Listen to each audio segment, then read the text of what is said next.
Yep! Welcome or welcome back. And today you find me upon my Moto Guzzi V7 Stone Special, and hey, dodging the showers again. Now what are we going to do today was, look at this, water everywhere. Can't be doing with water. What are we going to do today was show you how I've finally arrived at a solution for fitting the Givi pannier frames for the Moto Guzzi V7 to the Moto Guzzi V7 Stone Special.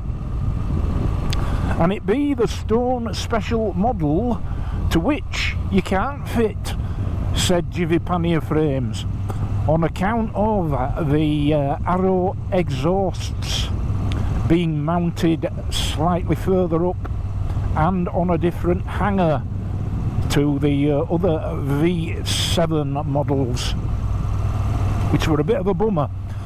And to be fair, at Sports Bike Shop they were quite happy to offer me returns and pay for the postage and everything, top notch.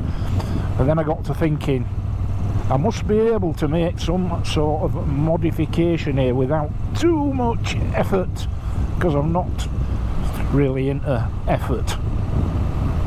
Any road up. So yes, I have arrived at a solution, and the pannier frames and indeed the Givi panniers are on. And what I was going to do is I was going to just do a little walk around in the driveway at home and show thee how I'd fettled it. But I thought, well, why not go out for a ride into the landscape and tell you what I've done and how I've done it. And I'll do a little bit of a walk around when the opportunity presents itself. But basically, yeah, what I've done is using an angle grinder is I've whipped off the third mounting point, which is the bit that's meant to attach to the exhaust hanger, but which of course done. Hey, because of the upswept position of the arrow exhaust. So I've angle grinded that off and dressed back the resulting gaping wound in the frames. So I cut it off using a diamond disc, and then swap that over for a grinding disc, if you will, and dressed it all back and put a bit of matte black paint on, and hey, you can hardly tell. So then, as a result of that, of course,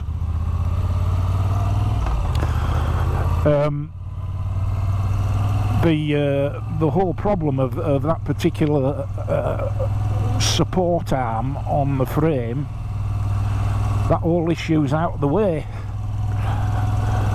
But it leaves a residual issue, indeed it does, and that be this, that the actual panniers themselves will not clip onto the frames without the exhausts first being lowered. So what I've had to do is lower the exhausts a tad. Now when you undo them from the hanger, they do drop down about a couple of inch, and what that there allows you to do is to actually get the panniers onto the frames without too much difficulty. But I obviously had to make a bracket to be able to extend that mounting point downwards, that mounting point there for the panniers. So that's what I did, and basically I couldn't find a bracket to buy anywhere that would do the trick. So what I ended up doing was fabricating a bracket from 5mm thick aluminium plate. So I fabricated a couple of brackets, a couple of extra bolts, some nice red anodised countersunk washers that I had kicking about, and job's a good one. So then you can clip the bags on, and the only remaining issue, of course, is that the exhausts are still very, very close indeed to the panniers, which isn't so much a problem if you've got the metal panniers, but I have the sort of semi-rigid plastic ones. So I've purchased some self-adhesive heat shield and stuck that on the bottom of the panniers, and I've had a good ride out this morning for about an hour, got everything up to temperature, and it's all hunky-dory. So I now have a Moto Guzzi V7 Stone Special Tourer. Hey! Alright, you can't call it a Tourer just because I've put a set of bags on it, but you know what I mean. But I do need to carry camera equipment and about camera equipment about bits and bats, and I always like to carry a puncture repair outfit and a compressor, but nothing much heavier than that. And I think they look absolutely cock on, so that their problem be solved.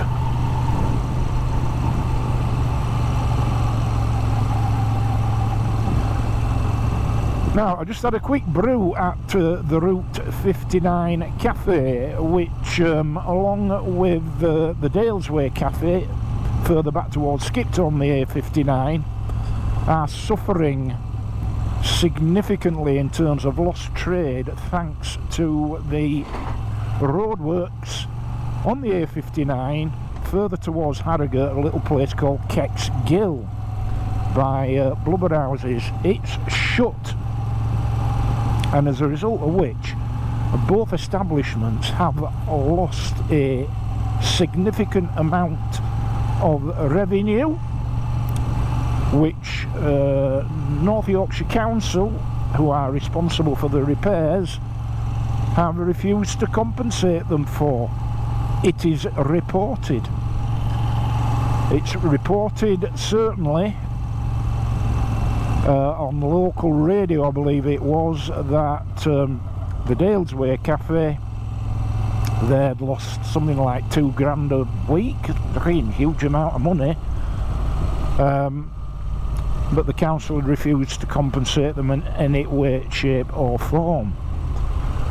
So I just want to give a big shout out to both those establishments, and let you know, if you didn't already, that it would appear that their significant loss of revenue and trade and the resultant collateral damage it will inevitably have on the business, maybe existentially so, no help from the council.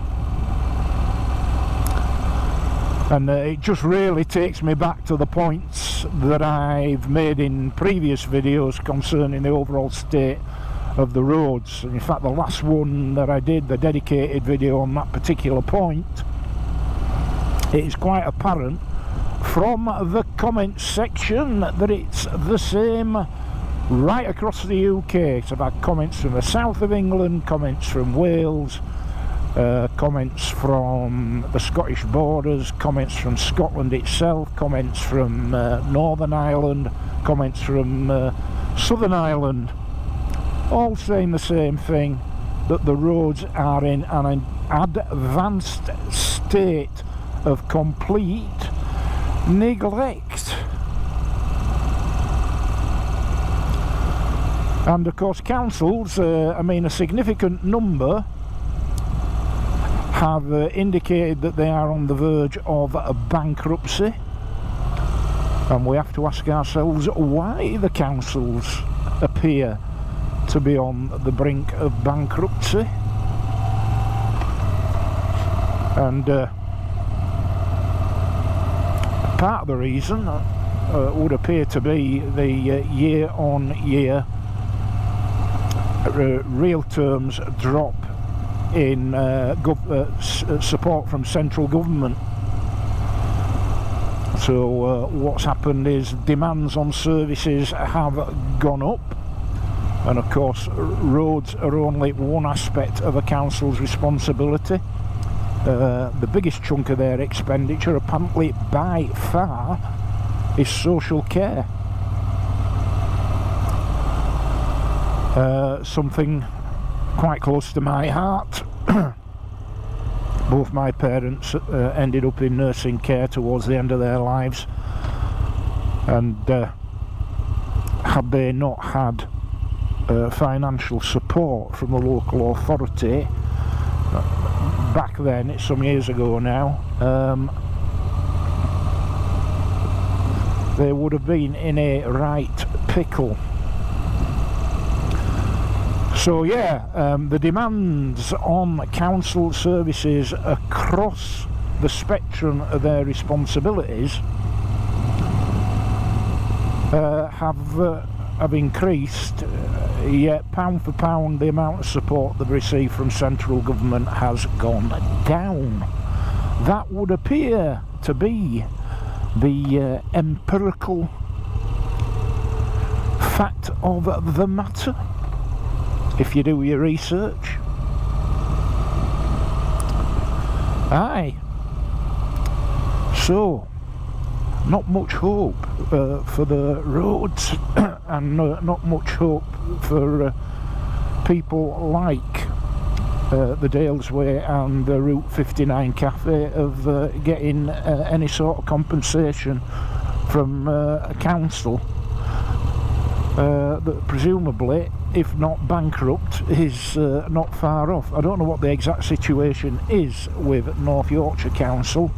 It's not on the list insofar as I can see of the ones in imminent danger of collapse, but they all seem to be, thank you sir, they always seem to be there or thereabouts, don't they, right across the country.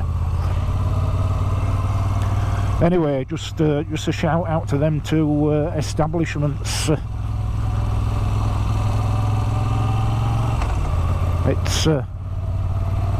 It must be a worrying time. Let's hope the A59 is fettled sooner rather than later. Excuse me.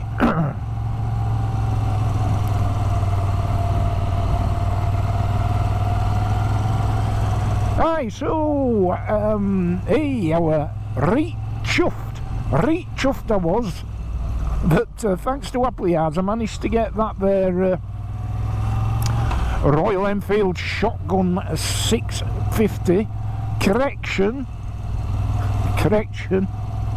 not that bugger, well that one as well. No, I were right chuffed that I managed to get that there new Royal Enfield Himalayan 450 review in very early doors. I think I was close to being one of the first, which is exceptional for me. So I'm a bit chuffed with that, and he got some cracking good views as well. And I stand by what I said about that bike. I mean, some folk thought I were gushing a little bit melodramatically about what I thought about the bike, but no, I wasn't. All I can give is an honest reflection upon what my thoughts were spending a few hours on that bike, and that's what that video was all about. But 99.9% of the comments, as always, very, very positive indeed. And just a couple of comments, quote unquote, saying you're full of shit. Hey! Am I? Anyway, so they got deleted and banned from the channel. I don't mind folk disagreeing with me. I absolutely don't mind at all. In fact, if it's done in a constructive way, it's very, very useful for me. Not only am I happy, content to see contrary comments that disagree with me, I would encourage it wherever anybody thinks it might be of some constructive benefit. But telling somebody they're just full of shit because you don't agree with what they're saying doesn't really contribute towards anything, does it? Hey dear, some folk, eh? Hey, you gotta laugh. Alright, so yeah, that video went down pretty well from what I could say, and a cracking bike too. The new Himalayan, great bike too. And the next review video for Thursday, and I'm hoping you're seeing this on a Tuesday, will be a bike that's gone well and truly under my radar, and that is the Husqvarna Svartpillen 401. Aye, there's two models. There's the Svartpillen and the Vitpillen. Husqvarna's KTM's basically in drag, but very much along the lines of the Triumph 400 bikes, where of course there's the Speed 400 and the Scrambler 400. Well, the Svartpillen is effectively the Scrambler, and the Vitpillen is the more road focused bike, if you will.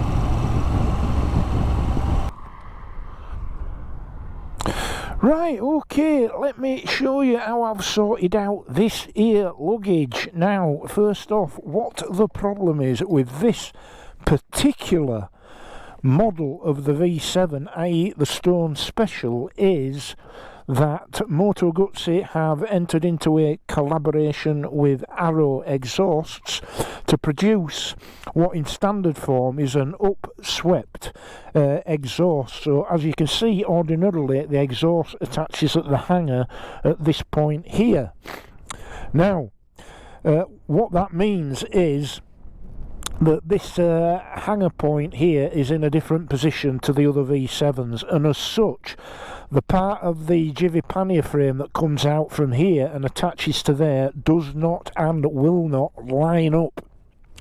So what I've done to address the problem is I've taken an angle grinder and I've cut that bracket off altogether, because there are two solid bolted mounting points here and also a tie bar at the back which keep this as rigid as it really needs to be, particularly for this kind of luggage. But the other problem you've got then is, if you don't lower the exhaust, is that the pannier, the case, when it fits on these monokey lugs here, it just won't go down far enough to engage because it fouls the exhaust, so the exhaust has to be dropped down. Now if you actually undo the hanger bolt there, the exhaust drops down quite easily by a couple of inches. So all I've done is I've fabricated a bracket here because I couldn't source one that would do the job properly. So I've just taken some 5mm aluminium plate here, cut it down at the bandsaw, drilled 2 holes in, shaped it, and made my own set of brackets.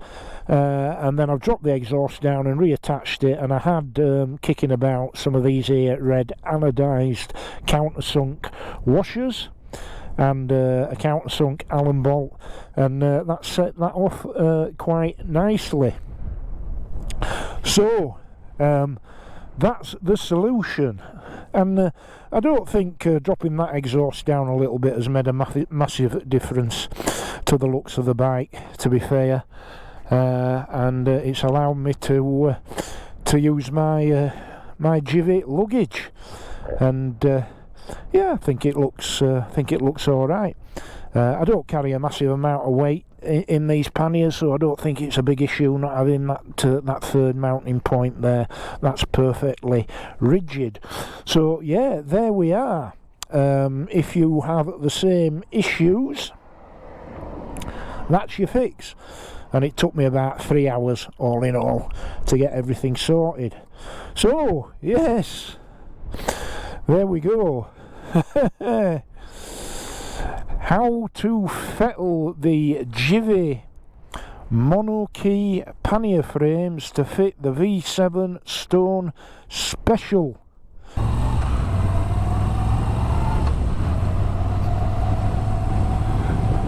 Right, okay then. That's it for this one. I just thought that I'd try and show you how I'd resolve the pannier fitting problem for this here Moto Guzzi V7, and rather than take the lazy option and do it in the driveway at home, I thought, why not come out into the middle of nowhere, talk a load of bollocks for best part of an hour, hey, and then show you how I managed to fettle it. So I hope that was of some interest to you. If it was, please click a like, please click subscribe. If you think you're subscribed anyway, please double check, because there's been a lot of unsubscribing going on, courtesy of some unknown malign forces. God knows what's going on. So yeah, please double check. And if you're feeling particularly generous, you can buy me a coffee by clicking the super thanks button below. And yeah, other than that, and in the meantime, may I implore you to ride safe, to be kind, and of course, I'll see thee.